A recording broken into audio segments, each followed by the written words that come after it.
As a lifelong vegetarian, the last few years of my career came as a surprise to many, but perhaps most of all to my devout Hindu family that reveres cows. When I started telling anyone who would listen, Africa needs more meat, not less, and for one reason: stunting. When you hear the word malnutrition, you probably think of emaciated children, but stunting is a quieter crisis characterized by lower height for age. In sub Saharan Africa, the number of stunted children has increased by almost 7 million over the last 2 decades. And stunting isn't just about height, though, it's about underdeveloped young brains. It makes it harder for children to learn. It makes their healthcare more expensive due to increased risk of infections, often for the people who can least afford it. In fact, stunting costs Africa nearly $25 billion every single year. It's holding an entire continent back. I've been studying agriculture and nutrition issues for over a decade now, and I can say this: there's no answer to stunting in Africa that doesn't start and end with milk and meat. Animal source foods offer vital nutrients like complete essential amino acids that are hard to obtain from plant based foods. African children desperately need these nutrients but struggle to get them. And I can almost hear you thinking, isn't meat horrible for the environment, Shruthi? And the answer is yes, if we're talking about the nearly 100 kilograms, astronomical 100 kilograms of meat that the average person consumes in the West. Meat that mostly comes from commercial feedlots.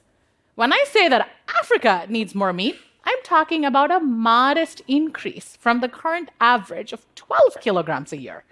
Meat that mostly comes from Africa's pastoralists. If I just heard you say in your brain, Africa's who? You're not alone.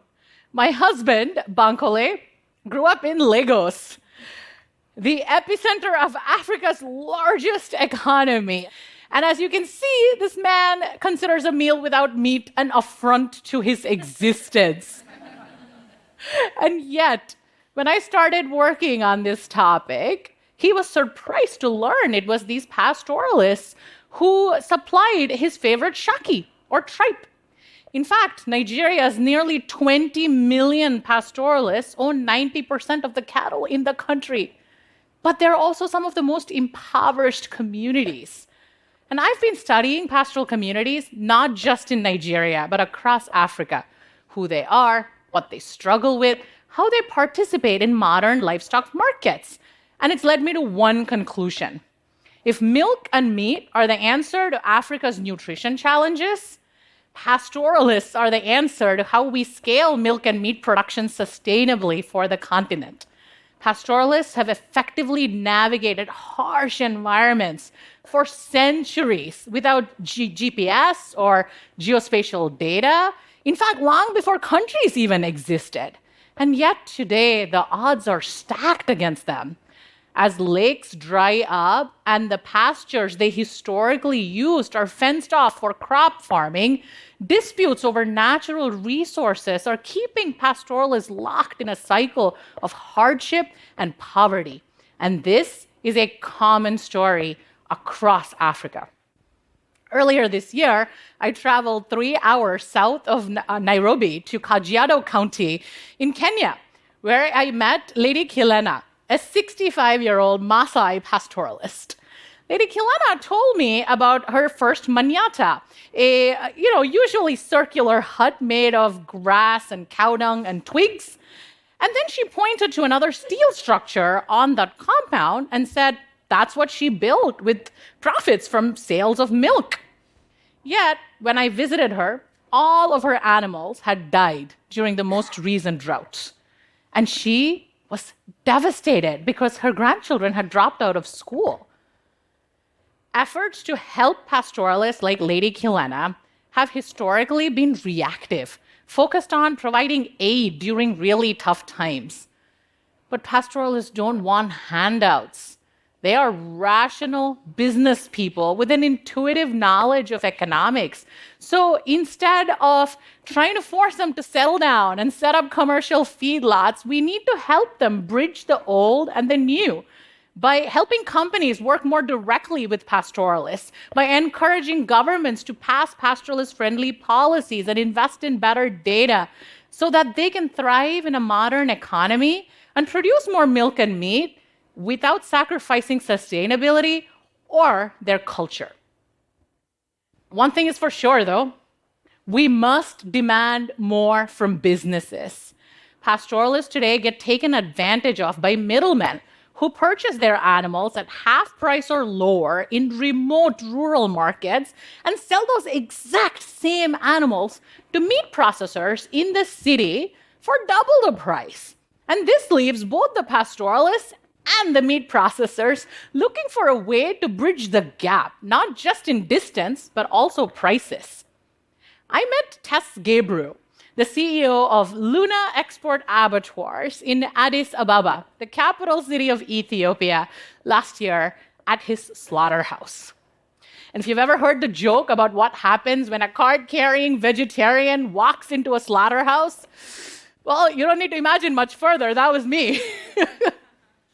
Needless to say, I was extremely out of my comfort zone, but I left inspired by Tess's commitment to use his business as a force for good.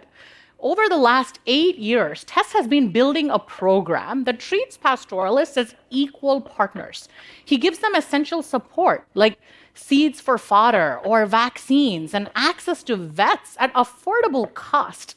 And then he buys their animals at fair prices and at the right age. And usually that's around 1 year compared to the African market average of 4 to 5 years. So you're saving on 4 years of grazing on natural resources and associated methane emissions. Once he buys those animals, he slaughters them humanely. And you can trust me when I say he slaughters them humanely. And he sells that meat not just in export markets, but also in his own stores in Addis, boosting local meat consumption. That's a win-win scenario. Tess hopes that this innovative model is going to double his revenue in 2 years. Sure, but it will also increase pastoralist household income by 5x in just 3 years. That could rewrite the story of these pastoral economies. In fact, it is already inspiring companies, not just in Ethiopia, but also Nigeria, Kenya, and beyond. But Tess and other companies agree the success of programs like that can only go so far as government policies allow them to. And unfortunately, modern policies in sub-Saharan Africa tend to favor farming over herding, without recognizing how important pastoralists are, not just to the economy, but also to society.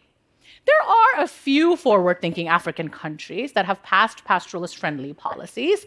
Namibia, for instance, over the last 2 decades has rolled out a series of changes. They wanted to prevent medication overuse in animals, so they banned antibiotics and hormones entirely. They wanted to proactively prevent the spread of diseases, so they instituted a live animal tracking system. And they wanted to improve animal quality, so they put in place animal husbandry practices. The results have been astonishing. After 2 decades of negotiations, Namibia became the first African country to export beef to the United States. And it's not just the US. Namibian beef is reaching South Africa, the EU, Russia, China too. But let me tell you, the real magic was not in exports or GDP. It's about how those reforms changed the lives of pastoralists. Pastoralists now raise higher quality animals that they can sell in these premium markets, and many of them are making up to $2,500 a year just from meat sales. That's the average annual income in Namibia. Not just that, they're also consuming affordable cuts of meat, as well as more milk from their dual-purpose cattle. There's absolutely no doubt that there's more work to be done, especially in northern Namibia, but this is a much-needed step in the right direction towards reducing stunting and improving nutrition in the country. So why are more countries not following Namibia? If I hear you thinking data, bingo, that's the answer. Pastoralists and their livestock Any data on that is so hard to find, so hard to find. And what exists is often outdated, inaccurate, or simply buried in a stack of papers somewhere in a local government office. And listen, I'm a consultant. I can talk about data gaps for years. But we really need governments to invest in better quality data. Otherwise, how are these countries going to navigate to a new destination without a map? And sometimes what you need is a literal map, a map of pastoral migration routes so that countries like Namibia can set up disease surveillance programs, or a map of livestock concentration so that business owners like Tess can move their meat processing factories closer to where pastoralists live. And I'm not here to say there's a silver bullet, because there aren't any. And the history of pastoralists are riddled with neglect and stigma. But I will say that over the last few years of working with pastoral communities, I have been inspired by not just their resilience, but also their creativity.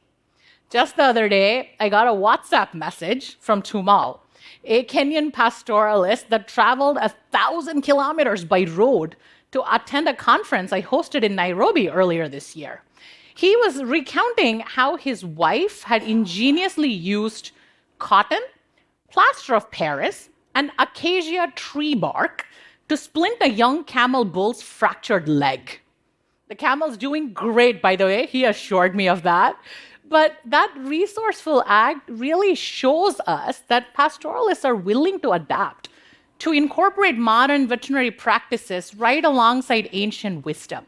And if we are to support them, to bridge that gap between the traditional and the modern, and help them scale up milk and meat production sustainably, I have no doubt that we will see them thrive. And that, in turn, can pave the way for reduced stunting and a healthier, more promising future for all of Africa's children. Thank you.